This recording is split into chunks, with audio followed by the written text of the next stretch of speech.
You don't remember the moment that broke you. Not exactly, but you feel it. You feel it in the restlessness, the shame, the drive to prove you're enough each and every day. So now we're stuck with this thing that we think we've forgotten about, but it really lives in our body. And so unconsciously it's dictating all of our lives. And we're so complex, right? It's dictating our behaviors, the things that we like and dislike, what we're attracted to, what we push away. So you work harder. You try to achieve more. You build the life you thought you always wanted.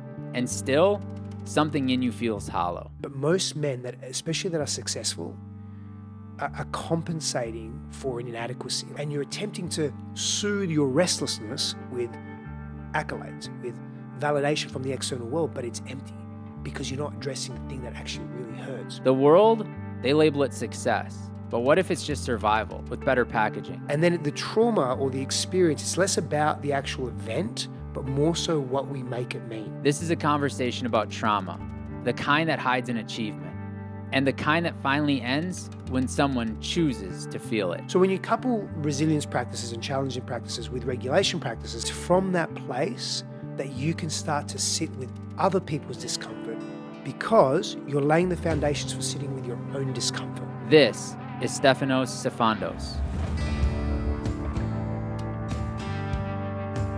Recently that most extremely successful people, as society defines success, let's be clear, like billionaires, which is not necessarily successful, but that's what society calls success, that most of them are driven or fueled by extreme traumas.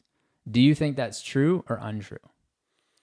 I would say that's truer than it is untrue, right? And we should probably just briefly, there's many ways to define trauma. Let's define it in a couple of ways that are really simple. So firstly, it's an intense experience that we have as humans that imprints upon us in a really big way, right? So what does that mean? It imprints on our nervous systems and it imprints in our psychology. And then the trauma or the experience, it's less about the actual event, but more so what we make it mean and the psychological meaning that we give it. And to your point earlier around time and the compound of time, our memories become skewed. Our relationship to that thing either intensifies, it changes, it gets bigger, it gets smaller, and it distorts over time, right? And unless we're able to actually address it and be with it and physiologically close the trauma loop, somatically in the body, and then psychologically close it, it festers because we're suppressing and repressing it. That's the strategy. Because often trauma is too much, too soon, too fast on the human body, on the nervous system and the psychology. And so we don't know what to do with it. And instead of actually processing it in real time, like an animal would, right? If they experience an adrenaline dump, for example, in the wild, we suppress and repress it. That's the tools of tools of psychology, of our own minds. So now we're stuck with this thing that we think we've forgotten about, but it really lives in our body. And so unconsciously, it's dictating all of our lives. And we're so complex, right? It's dictating our behaviors, the things that we like and dislike, what we're attracted to, what we push away. And so if, let's just say you experience as a child, and by the way, during our formative years, we're most impressionable. So anything that imprints upon us, and we're self-referential, meaning that everything's about us. So if something happens, like my father leaves and it's abrupt and my mum and dad divorce, right? I'll make that mean, if I'm 5 years old or 4 years old, I'll make that mean that's my fault. Yeah. And so now I'm living with that. And now that thought compounds over and over for years and years and years. So I may make that mean that I'm worthless, that I'm going to hurt people. So I'm going to now keep people away. But there's a part of me that wants to still be in intimacy and relationship because fundamentally as humans, we want to be seen, we want to be heard, we want to be loved, we want to be accepted, appreciated, respected, especially men. So now we've got all this stuff happening and we don't know what to do with it. So when it comes to trauma, we just continue to live with it. So the greater the pain, the greater the pleasure required to mitigate the pain. So when you look at the case of a successful person externally, they're living with so much, not always, but the vast majority of time, they're living with so much pain that they need to create pleasure in their lives. It's compensation. So what will I do? I will look for the places that I'm most validated. Where I don't believe in myself, I will look for the world where the world can validate me. Well, if I'm a billionaire, if I run a successful company, if I do really good things, then people are going to love me. If I'm an athlete and I'm winning gold medals, people are going to love me. And that will feel okay for a small period of time, but because you're not addressing the root cause, it's going to keep coming up, right? You're still going to feel uneasy and restless. And you're attempting to soothe your restlessness with accolades, with validation from the external world, but it's empty because you're not addressing the thing that actually really hurts. Because at that time of trauma, another sort of definition of it is trauma is disempowering. And so unless we learn to empower ourselves from the inside out, not from the outside in, validation from the outside in, it just keeps looping. That's the closed loop that we have to close. So can we achieve success without pain? Great question. I actually don't know. So I believe the answer is yes, but I also believe that where we are at the collective consciousness of humanity, the answer is probably no right now, because it's evident, we see it. You see most success stories. Oh, well, I experienced this growing up and it was really hurtful, or I was sexually abused, or we moved around a lot, or I was bullied a lot, or I was told I wouldn't amount to anything. They're the majority of the stories we hear. Very, very few stories, very few, they exist. This is why I'm saying they exist, is I had a really great upbringing. My parents were really supportive. I went to a great school. I loved my life. I did whatever I wanted. And now they have massive success. Very few. So then how do we parent our children? We're going to learn to reparent ourselves first, right? I mean, and that's a really great question, a big question. And it's also one of those things, it's like, who am I to tell you how to parent your children? Who am I to tell you how to be a man? Who am I to tell you how to do? I can't tell anyone how to parent their children, but the immediate answer I gave you was learn to parent yourself. Yeah. Like in a child healing and in some of those, psycho-emotional modalities, those relational modalities of healing, we learn to parent ourselves. Like we learn to be with ourselves, to love ourselves in really meaningful ways, to accept ourselves, to respect ourselves.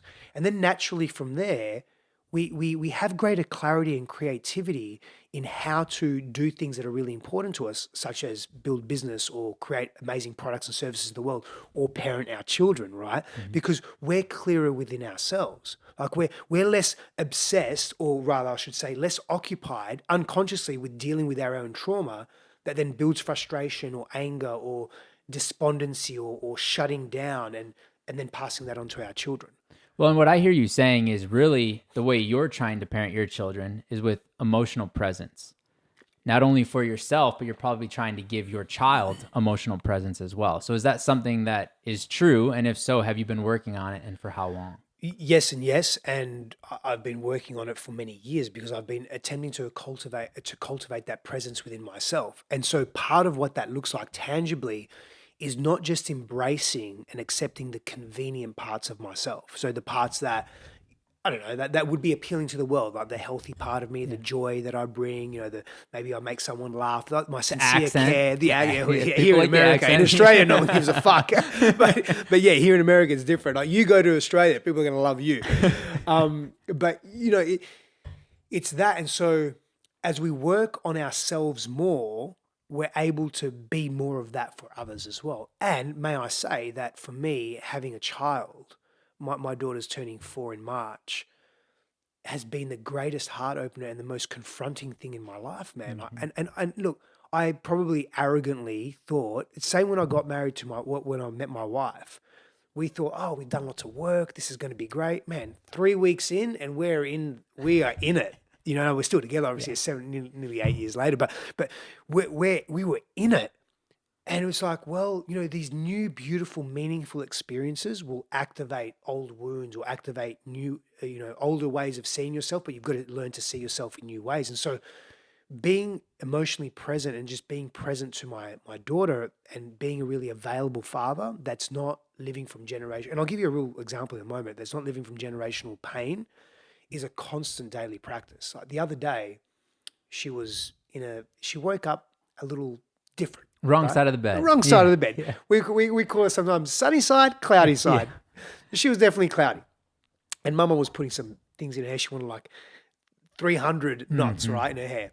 And Mum says, I can't put any more in. There's no more space. And she just lost her shit. So she went into the corner of the toilet and just stood there and just protesting. I came in and she didn't sleep well that night. It was a difficult, anyway. So I was looking at her and she was screaming and crying, carrying on. And in my mind, I felt like I just wanted to shake her, physically shake her, right? And I didn't do that, of course. I shouldn't say of course, but I definitely didn't do that. And I was really calm and regulated, and I was genuinely regulated, right? But for like a couple of seconds, I had this thought. picked her up. She put her hands out. She goes, "Okay, Daddy, I'll come." Picked her up, gave her to Mama. She calmed down. Like we helped her. And when I grew up, my dad would do far worse than that to me. Like he'd smash my head into the wall, very physically violent, right? And in those moments, like that couple of hours after that, I was berating myself for the thought I had, not for the thing that I did, which was really healthy, but for the thought that I had in that split second. That nobody else knew about. That nobody else knew about. Later, like 2-3 hours later, I was speaking to my teacher, and I shared with him a story, and he said, "Steph, isn't it interesting that you broke a massive generational pattern by not being your father, by not being physically abusive, by not actually screaming at her or telling whatever, right? And you did, but all you're focusing on is that 2-second thought you had, 1-second thought you had." And my bet is, man, most men, because we're speaking to a large audience of men here, right? But most men that, especially that are successful, are compensating for an inadequacy. Like I went to the inadequacy. I went to the low self-worth. And I genuinely do care for myself and love myself. Not in like an egoic, arrogant way, but like I just care for my constitution. Like I'm deeply grateful I get to have this existence and experience. But in that moment, I went right back to, I'm a piece of shit. What should I even be a father? Like those are the thoughts I was having. Like I'm not a good father. How can I even think about that? And I would bet that most successful humans are having thoughts like that they're either avoiding or having and then just shoving down more and more. Yeah, I think it's most humans. I mean, even our children, right? I have a 6-year-old daughter, and we have those same meltdowns over the same level of issues. We're like, oh my gosh, really? Oh, it's. I mean, it is intense, and it's hard to stay calm. And I'm not perfect, and I wish I did. I ask for a lot of do-overs, and I'm trying to get better. But it's interesting because when I really dig into her after the fact, how are you feeling? What was going on? It's a sense of inadequacy. You guys don't love me. My friends don't like me. The teacher doesn't like. It's always about this like feeling inside. And I think my wife and I do a good job of affirming to her that she's seen, affirming to her that she's loved, helping her recognize how great she is. But still, society gives this imprint of like, you suck, you're bad, you're not good enough. The second that we're met with rejection. I think the second that we're born, man, and you're right, the rejection amplifies it. Or is it, and here's another thing. Like I have a different take on. I have not a take. It's more of a curiosity. Like, does rejection actually exist? Like obviously, if we're experiencing it, it exists. But what I mean by that is, do we give it way more weight? And I believe we do, because again, as children we're self-referential, and that carries on into our adult lives. But rejection really is, if you ask someone something, you make a request, and they say no. Or someone pushes you away, right, and says, "Oh, get away from me, I don't like you," and they have no real reason as to why not like. That is their own unconscious selves. Maybe you're wearing a fragrance or a color that reminds them of a trauma that happened to them that was really unsafe, and they don't know how to verbalize that, but they'll just push you away. But then we feel rejected. So my point is that when even in dating and intimacy, right, when we're rejected in dating, it's really that person saying no to a set of values that holds a historical meaning to them and a historical context. It's got nothing to actually do with you, more often than not. And so I think about that because my daughter's 4, so it's hard to sort of convey that to her. But how do we convey that in say non-verbal ways? And in that situation, like when we're trying to soothe our loved ones. And I think it's our presence, to what you spoke to earlier, our emotional presence, our compassion and our curiosity. And when we come to the table to any relationship with that, what we do is we're stopping trauma from continuing. Like your reactivity, my reactivity. If we're in an argument, well, I'm going to be reactive. Now you're going to be reactive. Now, but if I or you say, "Hey, I hear you. Tell me more about what you're feeling, and do you think you could do it in a way that is maybe calmer?" Yeah. And that's an invitation. Now I don't have to keep perpetuating my trauma. Right. And you don't either. Right. That's how we start breaking cycles. And so the foundation of that, part of that is presence. Yeah. And it's interesting because when you talk about relationship, I think most often what people fear is rejection. And so they'll find different escapes, right? Until they find the love of their life or the person they love. And even in those moments, there's still people that struggle, but they chase, if it's men, they chase women. If it's girls, they chase men or porn or whatever the addiction is, right? Because there's no rejection there. It's harder to be rejected by an inanimate object, right? So it's like the ultimate pornography is the ultimate pleasure, so to Mhm. speak, right? You can choose whatever you like, or you Mhm. can fantasize about the experience and have it there in this. Men are very visual. Most people are Yeah. actually, and then have that, and you're not going to be told that you're too fat or you're not doing it right, or Yeah. you look at. It's everything's there, so that becomes addictive as well. But the root, I think the root cause of addiction is a disconnection. We're craving connection. What I said earlier, craving to be seen, Yeah. loved, heard, in non-judgmental ways. That's the key. Like being accepted as we are. Well, and the connection piece is fascinating, especially when you look at COVID. I mean, this time in life that we're hopefully out of or coming out of or on the other side of, but families were connecting over Zoom to play card games because they missed connecting. And the government was saying you can't connect with people, you can't leave your house, you have to wear a mask. And so we as humans kind of felt isolated, and I think more than ever, men especially felt isolated, and we realized the connection we actually need and desire with people, our tribe, our community, peers, whether it's for rejection or for acceptance, we just need to be around people. We Oh, need to we have need human connection. touch, man. Like it's fundamental to our nervous systems. It's the way we move through the world. It's the way we understand the world and we understand each other. It's the way we make sense of the world, Mm, and the way we make sense of ourselves is through human touch. That hasn't left us for millions of years as hominoids. mm, I'm not going to say it's the most important thing, but entry level, fundamental foundations, it really is. We have to be in each other's nervous systems. We've got to touch it. We've got to know that we're safe, yeah. Yeah. and that we also matter. And it's through another, because we're relational beings. It's through another that we're able to experience that. So you touched on relationship earlier, then you touched on physical connection or physical interaction. So it leads me to wonder, what common patterns have you seen that stop couples or people in general from experiencing true intimacy? And further, what is the definition of intimacy? Yeah. So restlessness. So we experience this restlessness and codependency. Let me start with these two terms, Yeah. restlessness and codependency, right? So codependency is this need for us to feel okay only when certain things in our lives are a particular way or are okay. So in other words, I need you to be okay for me to be okay is a form of codependency, right? I'm going to rely on something happening. So me winning the lotto or me getting this Which, job. by the way, right now would be a good time to win the Oh, lotto. is it, what is it? It's like 1.6 billion or something In like that. Texas or in the federal? I have no Like idea. what, 1.6 I is didn't. I didn't crazy, even. I didn't buy a man. ticket, but That's I was like, that's a crazy. lot of money. That is crazy. So there's that codependency, right? So we move through life feeling quite restless, not feeling ourselves because we have unresolved, unprocessed wounds and stuff that's happened in our lives that we haven't really resolved and reconciled, right?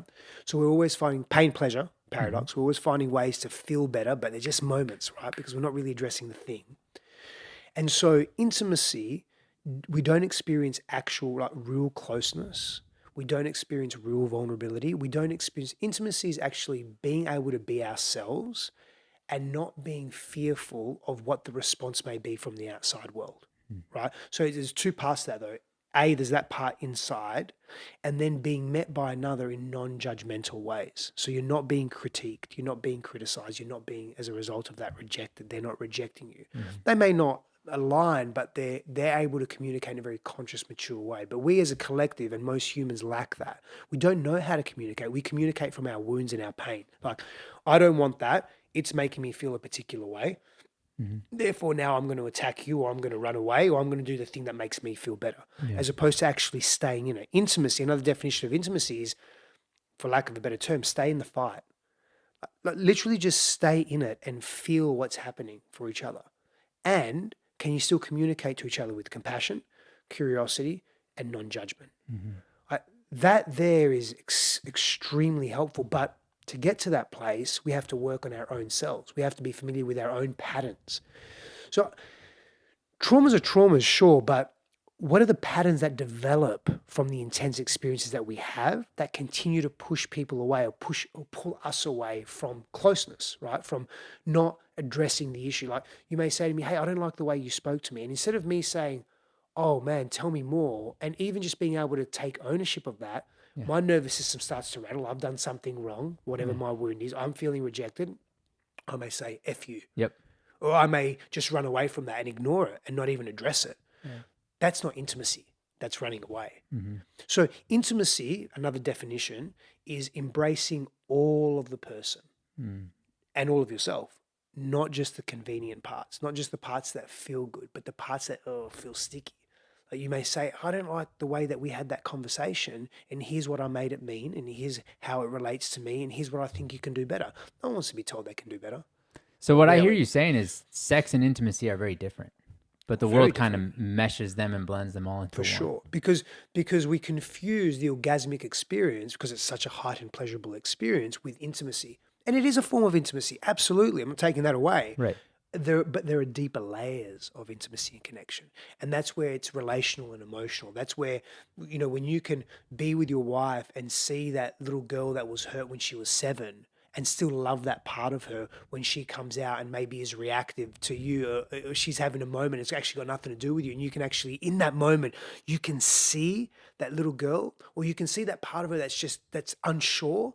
And instead of you getting angry and upset and elevating, your emotions, you ground, you hold, you're present for her, you're there for her. You may even ask her, hey, what do you need right now? I'm sorry you're feeling that way. You're empathetic with her. You're actively really listening. Like if we can, all we do is seek to understand our partners or the people in our lives that are really important to us, and we hope that that's also reciprocated. I mean, that's enlightenment, man. Yeah. Yeah. And what I hear you say is like, in order to experience intimacy, true intimacy, we can't be avoidant. Oh, we can't be avoided. We have to sit there Yeah. in the fight Yeah. and just feel, Yeah. be present. Yeah. So how do we start? Yeah. How does somebody start that? Because I know, me, for instance, like I can go back to yesterday. I had the 6-year-old, the 4-year-old, wife's at home with the 1-year-old, and we're out here at the ranch and we're working cows. Yeah. And my 4-year-old son's like freaking out because it's cold. Now, granted, it was cold, but this is Texas cold, so it's like 55 degrees. And he's screaming and he's crying, and like I'm trying to stay calm. Like, hey, buddy, I hear that. Do you want to go in the car? Yeah. Hey, buddy, I hear that. Do you want to go in the house? Hey, buddy, I hear that. Do you want a jacket? Hey, buddy, I reminded you to bring your jacket, right? And then after about 15 minutes, I'm like, dude, the whining isn't gonna stop the cold from coming. And so like that was me avoiding the discomfort of sitting in the whining, the complaining, the him feeling his feelings. And ultimately, if I look back on that after we are just having this conversation, really what he was wanting from me, probably more than anything, was just to hold him and hug him and quote unquote warm him up, right? So how do I go from the avoidant guy who's like, dude, stop whining, like wanting to say shut up, or like going back, like shaking, I'm gonna be like, stop, which I didn't obviously do. But how do I go from that to actually sitting with it and being present? It's a beautiful question, man. And I feel it's a very personal question to you as well. So I really, I just really appreciate your openness with it, and I have very similar questions. So why I say stay in the fight, and most people leave too early to actually learn and grow from the experience, and they just take the same version of themselves into the next relationship, is because most of the world avoids. Even in like an anxious attachment style or an insecure attachment style, where they appear to be leaning in, but they're only leaning in to get to the goodness really quick. They're still avoiding the discomfort of the conflict or the tension that is revealing something about themselves. So that, I just want to be really clear. That's why I say stay in the fight, because most of the world, most of the time, we're just in avoidance. Why? Because we haven't embraced discomfort. We haven't embraced that yet. So to your other question, like how do I begin that process of sitting with discomfort, is, well, we learn to become more resilient in the world we live in the technologically aided world we live in the world of convenience. Resilience is getting further and further away. Resilience is one of those core human characteristics and traits that actually got us to where we are today, that helped us survive very harsh environments, again, hundreds of thousands, millions of years ago. And it's a trait that psychologically, emotionally, it's leaving us. Get on a dating app, you have the illusion of all the fish in the sea. Like there's no resilience. You're hiding behind a screen, swiping, saying things, but you're not feeling the person. We're not meeting each other. You have other examples, right? It's really convenient for you to be, or me, well, I've got work to do, I'm really busy. I can't address that conflict right now. The thing that I really want to say to you that I'm just holding back and saying, I'm just going to go bury myself in work and get validated through that.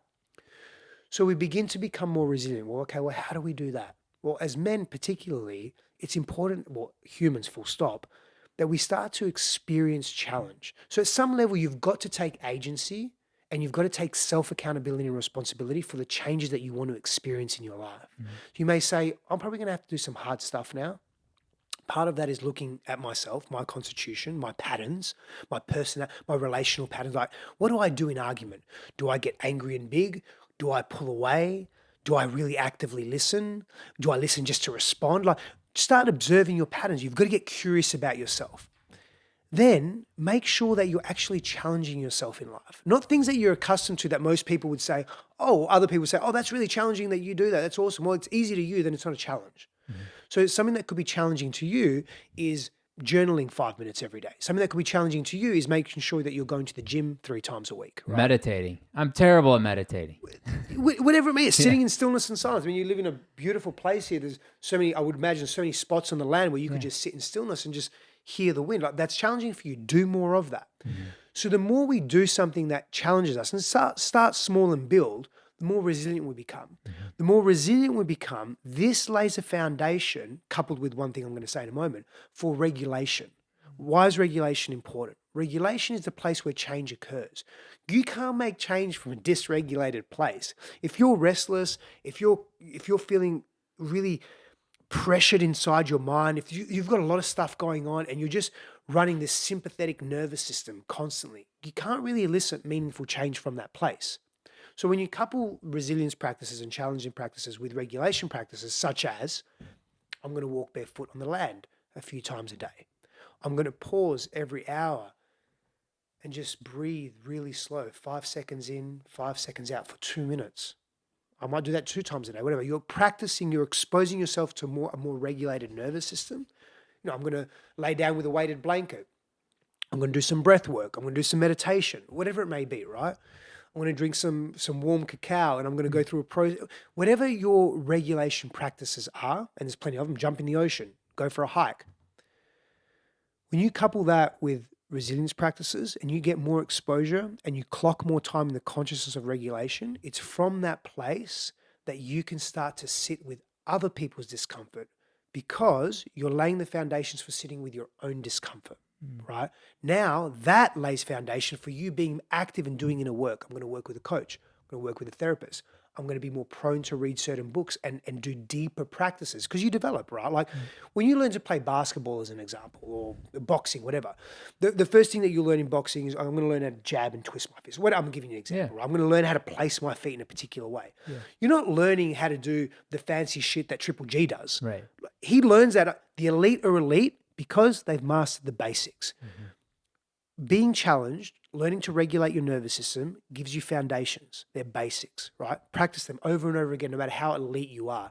From there, you can deep dive into yourself to learn about why you can't hold discomfort or your child's discomfort. I'm the same, man. I lose my mind sometimes when my daughter's whining. But why should I be getting so upset by that? I'm being triggered because the little boy inside of me, the psychology, the layers of psychology that live within me are being triggered because it's reminding me of stuff that happened when I was younger. I don't know how to be with that and I want to fix it. So I want to make it better.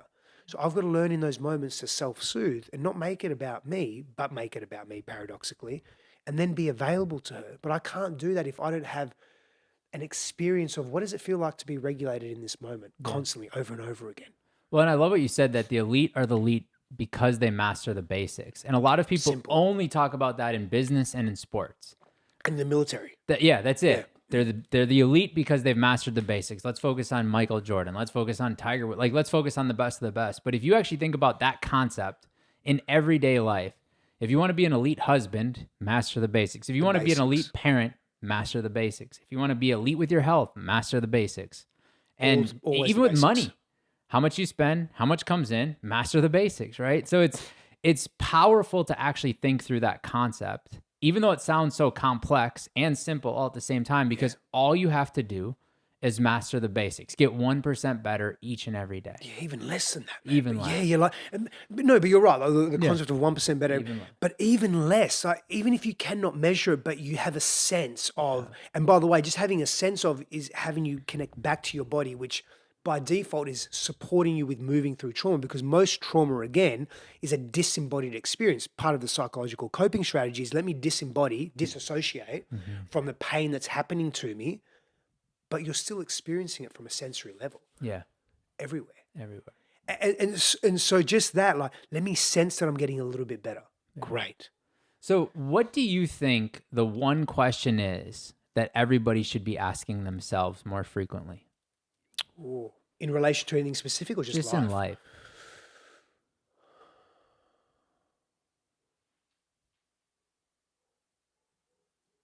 That's a really good question, man. What is my nature? What is my nature? I think when people start to ask that question, they really, really sit with that question. What is my nature? It's another form of maybe who am I? I mean, there's an old Vedic practitioner.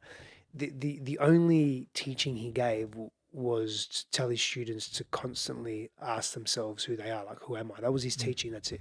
Go figure out who you are. Yeah. Who am I? I mean, there's a lot of power in understanding your nature, because what happens is if you're very sincere about that inquiry, you'll start to come face to face with all versions of yourself, and you then become empowered to choose what versions you want to bring forward. But you'll also start to notice some of those versions that live below the surface that you've maybe been avoiding. And the only way we can actually really move through our trauma outside of certain processes and so forth is to embrace the whole of who we are. That's also one of the reasons why we can't embrace the whole of other people, including our children, when they're having a tantrum. And it's not because we're lacking boundaries. That's a separate conversation. If we're getting activated and triggered by something that's happening that isn't threatening our lives, right? It's telling us something about us. And so when we inquire about our nature, we're curious about, well, why is that thing happening? And what really is it? What's it revealing about me? Yeah. It's fascinating because I spent some time with Ricky Williams, the Heisman winning trophy running back. Most people know him as, the pothead who failed the NFL because he got lost. And one of the lessons he taught me was that most humans are missing the most powerful part of life, which is live in curiosity, to seek awareness, to provide you the opportunity to make a choice, to then get more awareness. And so I've tried to sit in curiosity much more in my life. Everything I try to do is three questions, because the mind, I have found, wants to answer the first thing quickly. Like, how can I escape the discomfort of the curiosity? And then once we find that answer, okay, cool, close that box, never look at it again. But I've found for me personally, if I can go 3 questions deep, that's usually where the awareness sits that I need to actually pay attention to. That actually is going to empower the next choice. And so that leads me to the next question. So that's an amazing question for us to ask ourselves. But what's the one question we should be asking our partner or our significant other? What do you need? What do you need? What do you need? What do you need in this moment? And it's a moment to moment thing, man. And, I'll say something about awareness. I don't think this applies to you too much because just of what I know of you, you have a tenacity and a curiosity. And I see you, again, this is my story. You tell me if this is inaccurate about you, but I see you as someone that wants to also move well beyond awareness into action, into change, right? Would that be fairly accurate? Absolutely. Yeah. I would posit that most people don't. And most people confuse awareness with healing or wholeness, or I've done the thing now because I have an intellectual or cognitive awareness of it. Yeah. We have to move beyond the awareness is the first step, and it's crucial and critical. We have to move beyond it. Yeah. To elicit real meaningful action. That's why, talk therapy is actually very useful and plays a very important role, or that structure can play a very important role in transformation and change and healing, but it's not an end point. And it's actually not even a start point to some degree. But when we ask someone, what do you need right now? How can I help you? How can I support you? You can frame it however you want, but it's that question. Because we're relational beings, I said that earlier, what that also does is it gives you an opportunity to show up, to maybe bring up a version of you that you're unfamiliar with. Yeah. So there's more revealing taking place. There's more awareness and more potential for new action to take place in ways that you never thought was possible as well. But we're often so scared of prioritizing other people because we feel that, I don't know, maybe our energy will be zapped, or we've got other important things to do. Or we'll be rejected. Or we'll be rejected in that we query. prioritize them in a way that we think is serving them. Yep. they respond because that wasn't what service looked like to them. And then we shut down and go, I'm not going to prioritize you anymore. And what's the opportunity right there? To not shut down. Not shut down. Or even maybe to shut down, but to go into your own shutdown. Yeah. Right. But and this is the dance. This is a constant dance. There isn't ever any one thing or three things or one and done. It's consistent, man. Like if you just do one nice thing for your wife, right? And then the next 3 years you either do nothing or you're an asshole. Like negates the one thing. Yeah. We have to, consistency is everything. Consistency. Everything. Building a business. How can you just show up 5 hours a week in a business and it's going to be okay? Maybe after 30 years of, 20 hours a day, I don't know, whatever. You get what I'm saying? But consistency is key. Yeah, because even after that example, right, you build this business, it blows up 30 years later, you still have to be consistent with checking the metrics or hiring. Of course. Or managing talent or letting go. Most people don't recognize that actually letting go is the best way to allow your business to thrive and grow. 100%. But either way, whatever you're choosing to do deliberately and with intentionality, it needs to be consistent for that thing to be quote unquote successful or for it to come to fruition the way you envision it to. Consistency is everything. People will say to me, oh, if my partner ignores me, does that mean it's the end of the relationship? I'm giving you an example. Like, no, it's not the fucking end of the relationship. I mean, it could be, but if he or she is consistently doing that, it's a pretty good indicator of something, but it's also, it's not just the isolated incident. Like my partner cheats on me, is at the end of the relationship. Maybe, but maybe not. Now, if they're consistently doing that and that goes against your values, then it should be the end of the relationship because you're compromising yourself. Right. But consistency is key in everything, both ways. GoBundance is a community of over 800 high performers, entrepreneurs, and investors with a combined net worth of over $5.7 billion. But look, it's not just about the money. We're about building lives of abundance. If you're ready for a tribe that challenges you to achieve a higher standard for yourself, visit GoBundance.com/tribe. That's GoBundance.com/TRIBE to apply today. And what I also heard you say is, asking your partner, what do you need, allows you to show up for them in a way that they feel they need. Whereas I feel like, I'll talk about my relationship, for instance. I like to serve others. I have always said that service is the Trojan horse to knowledge. But if you take that a step further, service is the Trojan horse to whatever you want. If you serve people, ultimately you will find the way or make the way to receive whatever you're looking for. And so I serve, but without asking. And so here my story is, I'm serving, I'm giving, I'm helping, I'm serving, I'm giving, I'm helping. But her story could be, he's hurting, he's making it worse. It's like, because I don't pause and say, hey, what do you need? So I'm making up my own labels of what she needs, which in reality might be the opposite of what she truly needs. Then we start to have conflict. Then we both experience our traumas in our own way. I shut down, she shuts down. And now it's like, okay, cool. Like, I'm not going to help with the dishes anymore because every time I do it wrong. Yep. And then she's like, now you never help with the dishes. And, so it's just this like really big circular reference that can be stopped with one simple question. What do you need? Yeah.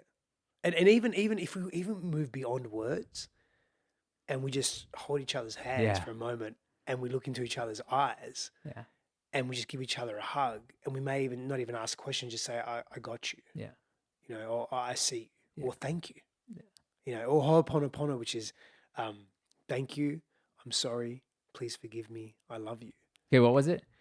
Thank you. No, the actual. Ho'oponopono. It's an old Hawaiian healing mantra. Please forgive me, I'm sorry, thank you, I love you. Wow. You can say it in a few different ways. Yeah.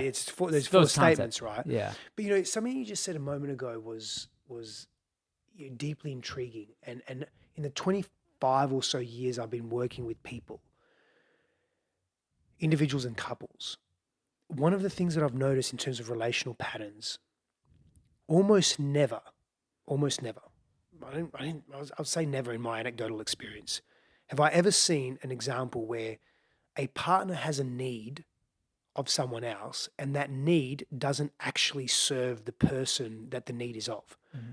Example, right? My wife will, and this is a real life example, my wife will say to me, let me actually go back a bit.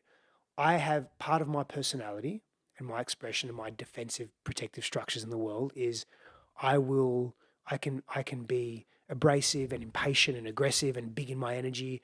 My dad was like that. I'm not making an excuse. I'm just sort of like, as I've taken on these traits. So if I get frustrated or if I feel I'm being rejected in a moment, instead of shutting down, which I sort of do both because I have a disorganized attachment, had a disorganized attachment style, I will shut down and get big at the same time, right? Like I shut down my vulnerability and I get big at the same time. So a request that Christine will have of me is, hey, it's really important to me. It really means a lot to me when I'm bringing an issue to you, even if it's about you or not, that you can just meet me with compassion and just and curiosity, right? And not blame and not shame me and not get angry. Now, the thing she's asking me is actually really good for me because I don't want to live with that it's not a fire, it's a fury that lives in me, you know, sometimes. And I don't want to live with that. And so by me practicing being in touch with that, A, and B, being kind, but practicing kindness, I'm rewiring and reframing my entire internal constitution over time, consistency. But the thing she's asking of me is really, really good for me. That's an example of that complementary need. Right. It's of service to us. But you also have to be willing to sit in the discomfort That of word even is that everything. request. Yep. Right? Because even that request could cause that trigger. Massively. What are you saying? That I'm not calm? I am calm. Right. Willingness, what you just said then is everything. Yeah. That's the thing I said at the beginning about self-responsibility and self-accountability. You've got to be willing to go to those places within yourself to actually sit in that request or the fire of that and what it brings up for you. Well, and going back to what you said about consistency is everything. You can't just be willing once. You have to be willing every single minute of every single day because you're going to get tested. The old lady's going to cut you off. The kid's going to have a meltdown. The spouse is going to say something that triggers you. The business deal is going to fall apart. Yeah. At all moments, all the time, you have to be willing to consistently sit in it. Yeah. So people are listening to this are like, man, I love what this guy stands for. I want to learn more about him. I know you wrote one book. I know you've been working on another book. Yeah. Tell the listeners how they can find you, how they can follow you, and what they should look for in the next book. Yeah, thank you. Appreciate that, man. So to order the book, it releases February 3rd, 2026. Tuned in and turned on book.com. Tuned in and turned on book.com. Yeah. Tuned in and turned on is the title of the book. What you can expect from the book, right? Oh, you can find me also at Stefanos Sifandos on my social media, coachwithsteph.com if you want to work in a one-on-one capacity as well, or with couples. But what you can expect from the book is a grouping of my life experiences, some of the patterns that have developed from that it can be very relatable to so many people, a stack of client examples over the years, a real life, tangible, very relatable examples of how people have presented certain issues and challenges in their lives and then how they've moved through them, how we've supported that in a container, but how they've moved through that essentially. But the fundamentals of the book really focus on, hey, most of us, if not all of us, have experienced some intensity in life. We've made that mean certain things. And as a result of that, we've developed patterns in our adult lives. Many that we're not really quite liking about ourselves, but we're not sure how to shift. Helps you identify that, stack of tools and practices to help you shift it. That's the first part of the book. It really highlights the importance of our formative years, inner child work, other modalities to really help you shift into a more elevated, regulated place. The second half of the book goes a little deeper. The claim I make, or it makes, is that doing that inner work helps every area of your life actually be successful. Success being defined by fulfillment and meaning, right? Not compensation coming from wounds and unprocessed trauma, but from a place of clarity and true meaning and connection. That actually allows you to move into healthy relationship, either retransform the relationship that you've been in or relationships that you're in, right? Or get into a new relationship that actually is healthy. It is that thing that allows you to sort of, quote unquote, stay in the fire long enough to learn and grow. That to me is actually the fastest and the most direct way to realizing God. It's a pretty big claim. That is an intense. It's an intense read, but I yes can't. And yes, yeah, but I can't wait to go there because Thank you. Because again, I think it's all about the curiosity and the awareness, and then the choice that follows the awareness. I mean, what you said earlier is spot on. Most people stop at awareness, but to me, choice is another way of saying action. And when we make a choice, we then become more aware. and have the power to choose again. So look forward to digging into that book, man. Really, really appreciate your time. Really appreciate your presence today, and really enjoyed the conversation. Yeah, likewise. Thank you, my friend.